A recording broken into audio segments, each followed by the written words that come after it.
I remember the first proposal that we wrote, which was about 150 pages long, with all these appendices, and basically it boiled down to, we're really good guys, you give us some money and we're going to do good things.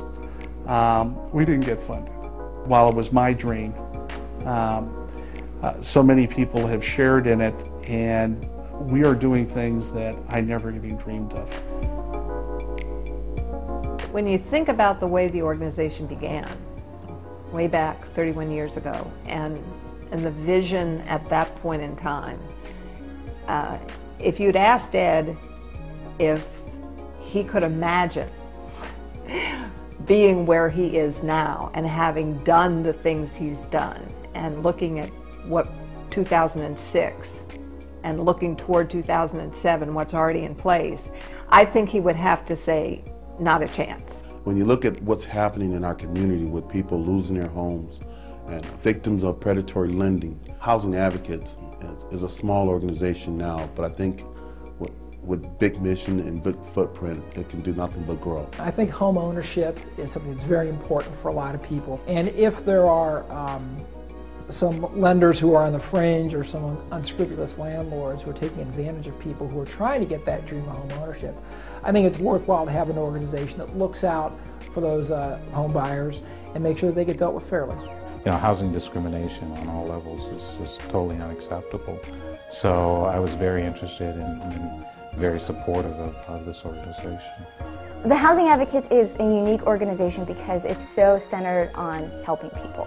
I mean, everybody goes out of their way to try to help you. I mean, if it's a referral, if it's something that we can do in any way, shape, or form, and I absolutely love that. When you get involved or make any connection with Housing Advocates, you get a glimpse of the real world.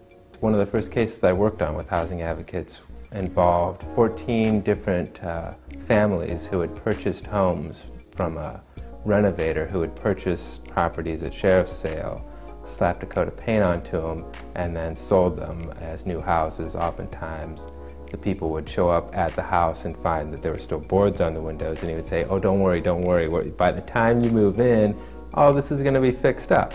Of course, he's also having them sign a contract that says he's not going to do anything. Everything's sold as is. When I read through the newsletters that I get, you know, we've got a family with kids who can't get rent, you know, and they can't find a place that they want to go in, or you've got somebody with a disability and they're being discriminated against, and Ed, and he comes up on his stallion, and him and the other attorneys, and they go in there and they go to battle and say, hey, you know, this isn't right.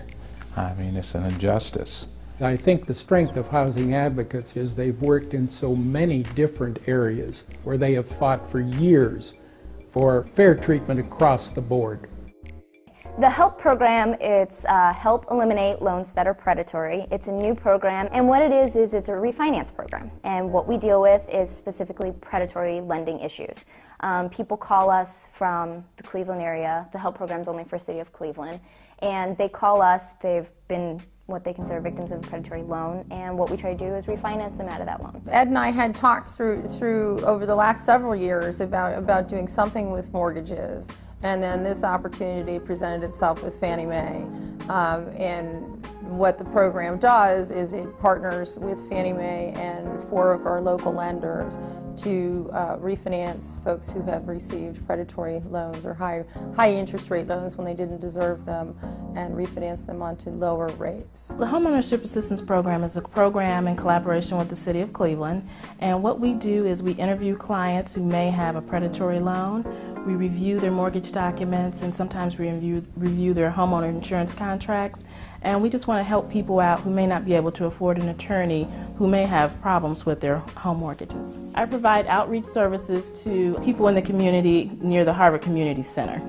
And what usually happens is we provide a walk-in service to people. So if they're having a problem with their home loan or with a contractor or insurance problems, what they do is they'll come into the Harvard Community Center specifically to see a representative such as myself from the HOAP program. I handle special projects here. And one of the ones that I handle is the African Immigrant Housing Enforcement Project. And this project is really unique in the fact that it's a linguistic profiling project in which we have a subject tester and a control tester. We first conduct a tester training session in which we recruit people who are interested to go out into the housing market and see if there is any discrimination, because at times a landlord can make a decision about renting to a potential tenant based on that initial inquiry over the phone based on their accent. The Fair Housing Law Clinic was formed because the day after Ronald Reagan became president, he froze 60% of all of our funding. And basically, we were going to go out of business. And one of the things that came out of that was the thought of becoming associated with law schools and doing clinical programs and being able to influence students, but at the same time create a source of steady funding for a public interest organizations. We have a program with the Cleveland Marshall College of Law where law students can come and have practical experience.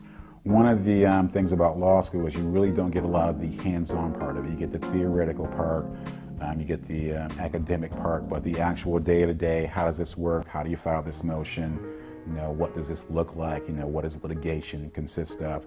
And one of the ways you can get that experience is doing a clinic. And Cleveland Marshall has had a partnership with the Housing Advocates for a number of years where students can get that experience in the fair housing context. Leona Hines was a foreclosure case. She had her house paid off, but she had not continued her insurance. She thought that someone else was keeping the insurance up because she had bought it on land contract, and the former owner had always maintained the homeowner's insurance. So after she got the deed, there was a fire, and basically her home was totally damaged. She couldn't live in it. She was getting some work done in the house and ran into one of those bad contractors who had just messed up her house. And her house had gotten burned. And because people like us who've been in our house a long time don't want to leave. And the owner would not leave her house. I've been in the house for 30-some years, about 32 years. All my kids were born there. I didn't want to move out the house, because they were trying to get me to move. I didn't want to move. Ms. Lewis, them tried to get me to move. I didn't want to move. She was able to get a $60,000 loan. The bank recommended a particular remodeler. She had to agree that the repairs had been done correctly. Almost 9 months had gone by. There had been a series of work that had been done which Leona and the city of Cleveland found to be not acceptable. Ultimately, she refused to sign any more checks. He then filed a mechanics lien and ultimately filed a foreclosure action against her. Throughout this time, and throughout the almost 9 years of this litigation, Leona every month paid the bank, even though for $60,000, even though she had not actually got the work. We then countersued the bank. The bank got bought out by another bank. We sued that bank. That bank then sold the loan to another bank. And so we ultimately had 3 countersuits. And finally, on the day of trial, we were able to settle with the remodeler, and we were able to get the money that was owed to her originally released, which was about $25,000. And those monies will be used to finally give Leona what she had bargained for all the way back in 1996, which is the home that she raised her children in. After many phone calls, the Housing Advocate was able to help us to get this matter resolved.